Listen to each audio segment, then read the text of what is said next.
Karuvannur bank തട്ടിപ്പ് കേസിൽ അന്തിമ കുറ്റപത്രം ഈ മാസം അവസാനം സമർപ്പിക്കാൻ ഇരിക്കെ പുതിയ നീക്കവുമായി ഇഡി CPM നേതാക്കളുടെ പങ്കടക്കമറിയിച്ച് സംസ്ഥാന പോലീസ് മേധാവിക്ക് കത്ത് നൽകാൻ ഇഡി തയ്യാറെടുക്കുന്നു. 3 പ്രധാന CPM നേതാക്കളെ പ്രതികളാക്കി കുറ്റപത്രം സമർപ്പിക്കാനാണ് ആലോചന. വിവരങ്ങളുമായി കൊച്ചിയിൽ നിന്ന് ശ്രീജിത്ത് ചേരുകയാണ്.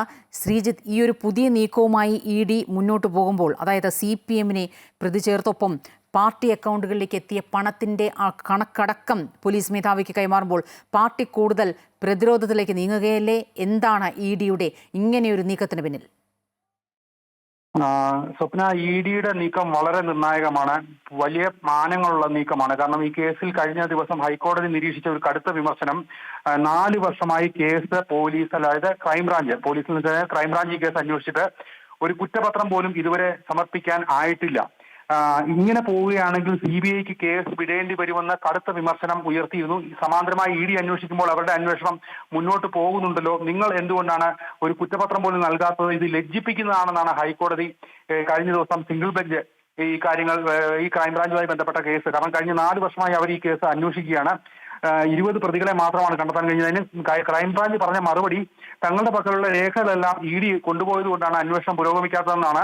അതിന് കോടതി മറുപടി ചോദിച്ചത്, യഥാർത്ഥ രേഖകൾ കണ്ടില്ലെങ്കിൽ നിങ്ങൾക്ക് അന്വേഷണം മുന്നോട്ട് കൊണ്ടുപോകാൻ കഴിയില്ലേ എന്നുള്ള ചോദ്യം ഉന്നയിച്ചിരുന്നു.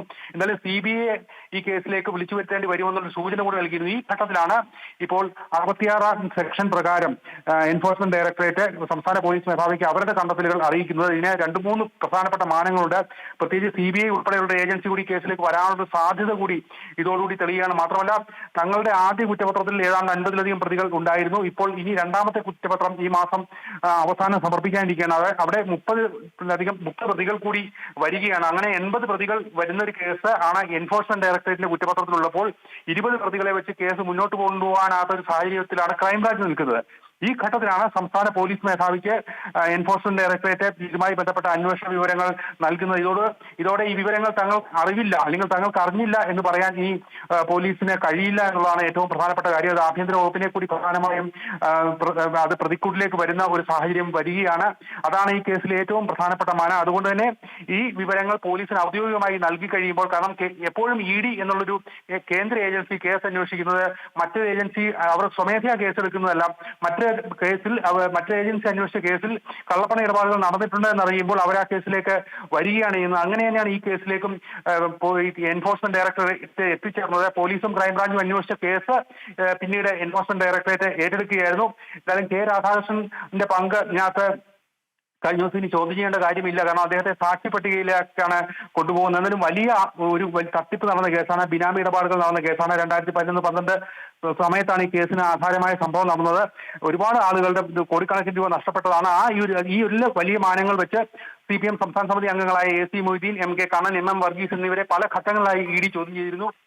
അപ്പോൾ ഈ ഘട്ടത്തിൽ അന്തിമ കുറ്റപത്രം സമർപ്പിക്കാതിരിക്കുകയാണ് ഇങ്ങനെ ഒരു നിർണായക നീക്കവുമായി ഇപ്പോൾ ഇഡി രംഗത്തെത്തിയിരിക്കുന്നത്. ശ്രീജിത്ത്, ഈ ഒരു സാഹചര്യത്തിൽ തന്നെയും ഇപ്പോൾ ഈ അന്വേഷണം CBI ഏറ്റെടുക്കണമെന്ന ഹർജിയിൽ ഇന്നിപ്പോൾ സംസ്ഥാന സർക്കാരിനോട് മറുപടി നൽകാനായി സിംഗിൾ ബെഞ്ച് നിർദ്ദേശിച്ചിട്ടുണ്ടല്ലോ. എന്ത് മറുപടിയായിരിക്കും ഇക്കാര്യത്തിൽ, എന്ത് നിലപാടായിരിക്കും സംസ്ഥാന സർക്കാർ ഇക്കാര്യത്തിൽ സ്വീകരിക്കുക? ഈ പറഞ്ഞത് തന്നെ ആവർത്തിക്കുമോ അവർ? തീർച്ചയായിട്ടും ആ കേസ് വീണ്ടും ഹൈക്കോടതി ഇന്ന് പരിഗണിക്കുന്നുണ്ട്. സംസ്ഥാന സർക്കാരിന്റെ മറുപടിയെക്കുറിച്ച് വ്യക്തത ഇല്ലെങ്കിൽ പോലും സ്വാഭാവികമായും ഈ ക്രൈംബ്രാഞ്ച് നൽകിയ മറുപടി, അതായത് രേഖകൾ കൊണ്ടുപോയത് കൊണ്ട് തങ്ങൾക്ക് അന്വേഷണം മുന്നോട്ട് കൊണ്ടുപോകാനാകുന്നില്ല, തങ്ങളുടെ അന്വേഷണം സമാന്തരമായി നടത്തുന്നുള്ള വിവരങ്ങൾ മാത്രമായിരിക്കും നൽകാനാവുക. കാരണം ഇതുവരെ കുറ്റപത്രം സമർപ്പിച്ചിട്ടില്ല എന്നുള്ള പ്രധാനപ്പെട്ട ചോദ്യമാണ് ഹൈക്കോടതി ഉയർത്തിയിരിക്കുന്നത്. അതിന് കൃത്യമായി മറുപടി പറയാൻ സമർപ്പിക്കാത്തടത്തോളം കാലം അതിന് സാധ്യതയില്ല. പിന്നെ അതിന് എന്തുകൊണ്ട് കഴിഞ്ഞില്ല എന്നുള്ള ചില വിശദീകരണങ്ങൾ നൽകാൻ മാത്രമേ ഈ ഘട്ടത്തിൽ ആഭ്യന്തര വകുപ്പിന് അല്ലെങ്കിൽ സംസ്ഥാന സർക്കാരിന് കഴിയുള്ളൂ. എന്തായാലും കോടതിയിൽ കഴിഞ്ഞ ദിവസം അന്വേഷണ സംഘം പറഞ്ഞതിന് ഒന്നുകൂടി ആവർത്തിക്കാനുള്ള സാധ്യത മാത്രമാണ് ഈ ഘട്ടത്തിൽ കാണുന്നത്. സ്വപ്ന. ശ്രീജിത്താണ് വിവരങ്ങൾ നൽകിയത്. കരുവന്നൂർ ബാങ്ക് തട്ടിപ്പ് കേസിൽ അന്തിമ കുറ്റപത്രം ഈ മാസം അവസാനം സമർപ്പിക്കാനിരിക്കുകയാണ്. ഇതിനിടെ പുതിയ നീക്കവുമായി ഇഡി രംഗത്തെത്തിയിരിക്കുകയാണ്. ഈ CPM നേതാക്കളുടെ പങ്കടക്കം അവരുടെ പാർട്ടി അക്കൗണ്ടുകളിലേക്ക് എത്തിയ പണത്തിൻ്റെ കണക്കടക്കമറിയിച്ച് സംസ്ഥാന പോലീസ് മേധാവിക്ക് കത്ത് നൽകാൻ ഇഡി തയ്യാറെടുക്കുന്നു. പ്രധാനമായും 3 പ്രധാന CPM നേതാക്കളെ പ്രതികളാക്കി കുറ്റപത്രം കൂടി സമർപ്പിക്കാനിരിക്കെയാണ് ഇഡിയുടെ ഈ നീക്കമെന്നാണ് സൂചന.